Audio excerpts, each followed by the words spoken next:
Hi everyone, welcome back to DK Sharma education hub. आज के lecture में हम कंप्लीट करेंगे अबाउट द मराठी लिटरेचर। उसके बाद एक ही लेक्चर रहता है हमारे लिटरेचर सीरीज का, that is the nationalist literature of India. तो स्टार्ट करते हैं बिना देरी के, but make sure to like the video and subscribe the channel.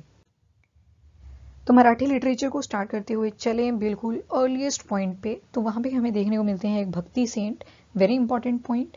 क्यों? क्योंकि जब भक्तिज्म और सूफीज्म का टॉपिक आएगा तो वहाँ पे भी इनका नाम दोबारा से आएगा। तो यू शुड बी अवेयर कि कौन से लिटरेचर में इनका कंट्रीब्यूशन देखने को मिलता है। So it was in the Marathi literature. तो ज्ञानेश्वर हु वाज द भक्ति सेंट, इन्होंने कुछ हद तक काम शुरू करा इन द मराठी लिटरेचर। मतलब बिल्कुल अगर पाइनियर बोला जाए तो ज्ञानेश्वर ने ही करा था। ऑल दो डिफरेंट पंथ एस्टेब्लिश हुए जहाँ से एक्चुअल स्टार्टिंग होती है मराठी लिटरेचर की, वो फर्दर देखेंगे। बट अभी के लिए जो अर्लीस्ट नोन वर्क है वो किसने लिखा था? ज्ञानेश्वर ने।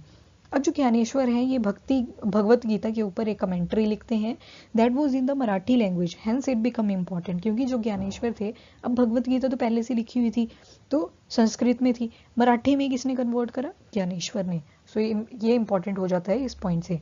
अब एकनाथ आते हैं इन 1518 की बात करें तो ही वॉज अगेन भक्ति मराठी या मराठी भक्ति सेंट, जिन्होंने बहुत सारी कमेंट्रीज लिखी भगवत पुराण और रामायण के ऊपर। ठीक है, कहीं ना कहीं अभी आप एसेंस देखें तो it was the spiritual. Done. तो Eknath who was the Marathi bhakti saint, इन्होंने कमेंट्री लिखी किसके ऊपर? भगवत पुराण एंड रामायण के ऊपर। अब आता है एक्चुअल फाउंडेशन। जो मराठी लिटरेचर का एक्चुअल फाउंडेशन था वो कब होता है? तो एक महानुभाव पंथ और वरकारी संप्रदाय थी, इनकी जब फाउंडेशन करी गई तो उसी को बोला जाता है indirectly the foundation of the Marathi literature. किसको? महानुभाव पंथ एंड वरकारी संप्रदाय। ये दो आपको नाम याद होने चाहिए, बिकॉज जो अगर फाउंडेशन पूछी जाए मराठी लिटरेचर की तो वो कहाँ से स्टार्ट होती है? महानुभाव पंथ एंड वरकारी संप्रदाय। जैसे होता है ना, जब यूपीएससी की भी तैयारी करते हैं तो स्टार्टिंग में क्या बोलते हैं? फाउंडेशन आपकी पक्की होनी चाहिए, ग्राउंड लेवल से आप पक्के होने चाहिए, मतलब एनसीईआरटी आपको पता होनी चाहिए, एटलीस्ट एक बार तो पढ़ी हो। तो दैट इज द फाउंडेशन। तो मराठी लिटरेचर की किसको कंट्रीब्यूट करी जाती है? महानुभाव पंथ एंड वरकारी संप्रदाय। नाथ पंथ से ये काफी ज्यादा इन्फ्लुएंस थे, महानुभाव पंथ एंड वरकारी संप्रदाय। अगर महानुभाव पंथ की बात करें तो ये किसने फाउंड करा? तो सर्वधन्य श्री चक्रधार स्वामी। तो इन्होंने इसको स्टार्ट करा, फाउंड करा किसने? सर्वधन्य श्री चक्रधार स्वामी। और उस टाइम पे अगर डायनेस्टी की बात करी जाए तो it was the old Yadav dynasty. Old Yadav dynasty इस टाइम पे हुआ करती थी जब मराठी लिटरेचर एस्टेब्लिश होता है। अब ये जो महानुभाव पंथ था ना, इसको बेसिकली कंपाइल करा गया था अराउंड 1100 टू 1200 के बीच में। अब इसमें जितने भी मेंबर्स हुआ करते थे इस महानुभाव पंथ के अंदर, इसमें ये नहीं देखा जाता था कि किसकी कास्ट कौन सी है। There was no focus on the caste at all. कोई लेना देना ही नहीं था कास्ट से। ठीक है, तो आप यहाँ पे आइडिया लगा सकते हो कि लोग कितने अवेयर थे। और उसके साथ साथ जो इनकी बातें हुआ करती थी मेंबर्स की, that was focused on the incarnation of gods, उनकी फिलोसफीज। जैसे हम स्कूल्स ऑफ फिलोसफी पढ़ते हैं ना, वहाँ पे भी किसी न किसी ने कोई ना कोई फिलोसफी दी थी। तो उसी तरह से यहाँ पे भी जो गॉड की इनकारनेशन है, मतलब गॉड के डिफरेंट डिफरेंट रूप बोल सकते हो, जिसको अवतार बोल सकते हो, तो उनकी फिलोसफी साथ में डिस्क्राइब करी गई है।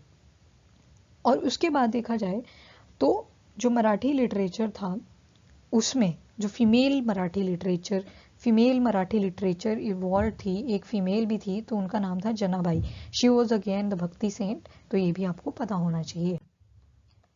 देन लीला चरिता। लीला चरिता अगर पूछा जाए मराठी में फर्स्ट बायोग्राफी कौन सी थी तो it was the Leela चरिता।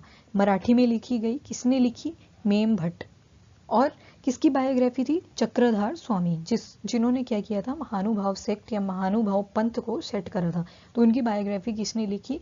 That is ma'am Bhatt ने। तो ये पॉइंट आपको यहाँ पे पता होना चाहिए। एक bhakti saint along with the Dnyaneshwar, ये वही ज्ञानेश्वर है। यहाँ पे JN भी हो सकता है या फिर G से भी, पर प्रोनाउंसिएट इसको ज्ञानेश्वर ही करते हैं। तो ज्ञानेश्वर और विट्ठल ये क्या किया करते थे? लोकल में गाया करते थे, जो वहाँ की लोकल लैंग्वेज हुआ करती थी गाया करते थे। ठीक है, मराठी लिटरेचर से रिलेटेड कोई भी पोइट्री उठा ली, सॉन्ग उठा लिया और उसको गाया करते थे। तो वो कौन कौन थे? Dnyaneshwar along with the Vitthal. फिर जो ज्ञानेश्वर थे, इन्होंने कीर्तन स्टार्ट करे। कहाँ पे? महाराष्ट्र में। तो who is the founder of कीर्तन इन महाराष्ट्र? तो ज्ञानेश्वर, ये पॉइंट आपको यहाँ पे पता होना चाहिए। इन्होंने भगवत गीता के ऊपर कमेंट्री लिखी है, हम स्टार्टिंग में देख चुके हैं। बहुत सारे भक्ति सेंट्स आते हैं जैसे नामदेव। नामदेव जो है ये अभंगास के बारे में लिखते हैं, और ये जो अभंगास होती हैं these are basically devotion to the songs. Abhangas हमने पहले भी पढ़ लिया है, आई जस्ट होप आपने पहले के लेक्चर्स देखे हैं, तो you must be aware about this term, that is the abhangas, devotion to song. फिर Tukaram, Tukaram again a very important personality, तो इन्होंने लिखी तुकाराम गाथा, मतलब अपनी लाइफ के बारे में लिखा।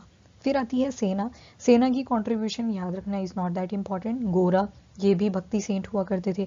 फिर रामदास, इन्होंने 10 बोध लिखे, 10 बोध जिनको बोल सकते हो, मीनिंग देखें अगर लिटरल मीनिंग, तो रामदास ने लिखे 10 बोध, 10 बोध भी जिनको बोल दिया जाता है। आफ्टर दैट मुक्तेश्वर आते हैं, इन्होंने महाभारत की ट्रांसलेशन करी थी। किसने? मुक्तेश्वर ने, ट्रांसलेशन ऑफ महाभारत। तो महाभारत को मराठी लैंग्वेज में किसने कन्वर्ट किया? मुक्तेश्वर। अब देखो कहाँ पे कंफ्यूजन होगा, कमोशन के पॉइंट आएंगे कहाँ पे।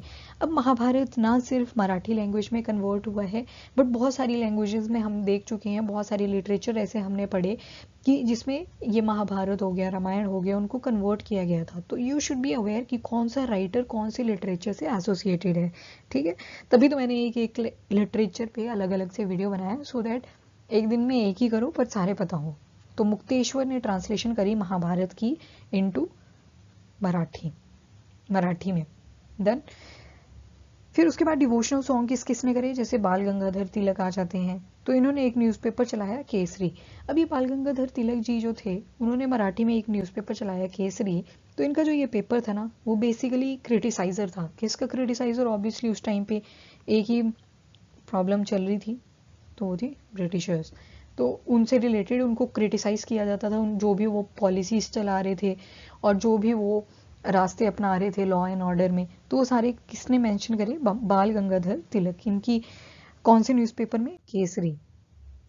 आफ्टर दैट बहुत सारे मराठी राइटर्स आते हैं, जैसे हरि नारायण आप्टे। ये बस पता होने चाहिए आपको कि कौन कौन से मराठी राइटर्स फर्दर आए।